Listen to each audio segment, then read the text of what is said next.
Okay, quickly today, we're just going to take a look at Baruch. Remember, he is the scribe for Jeremiah the prophet. God is reminding the Israelites why things are so bad for them and why they've been taken captivity in Babylon, and they haven't even honored the king of Babylon as he asked them to. But he says, "For I knew that they would not hear me, because it is a stiff necked people. To be a stiff necked is to be stubborn and not to turn your neck, to be prideful.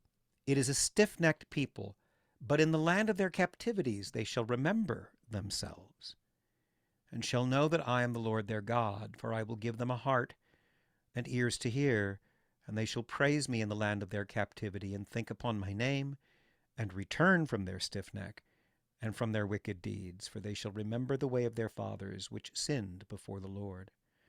And I will bring them again into the land which I promised with an oath unto their fathers, Abraham, Isaac, and Jacob, and they shall be lords of it, and I will increase them, and they shall not be diminished.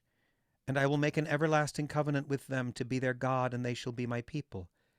And I will no more drive my people of Israel out of the land that I have given them. They will remember themselves. It's similar to the prodigal son. He comes to himself when he's eating the food that they're feeding the pigs, and he realizes this is not what he was made for. And God says that his people, the Jews, will do the same thing. And when they do, when in the midst of their captivity and suffering, they turn to him again, then he will restore them, and he will be their God, and they shall be his people. Throughout the Old Testament, in spite of and in alongside of all of the woes and all of the predictions of woe from the prophets and all of the suffering, you always return to God saying, "Come to yourself, turn back to me, repent of your evil ways, and I will restore you." That is the great theme in the Old Testament and in the New, maybe in life in general. Now, I said today we were going to talk about um, the rest of the chapter in Acts, where they talk about sharing their goods. But today I just gave you two short little verses about Joseph, who did what we read about yesterday, where he sells some land and gives the proceeds to the apostles.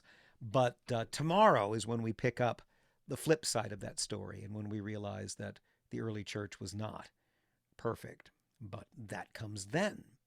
My question for you students, give me a timeline.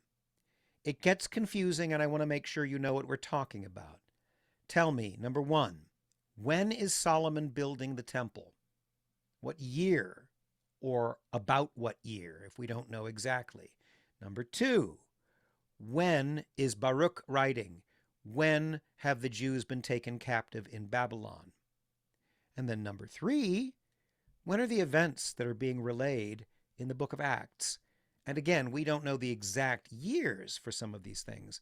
Sometimes we do, but we know a general range. Answer those three questions so that you have a sense of the timeline of the various parts of the Bible that we're studying.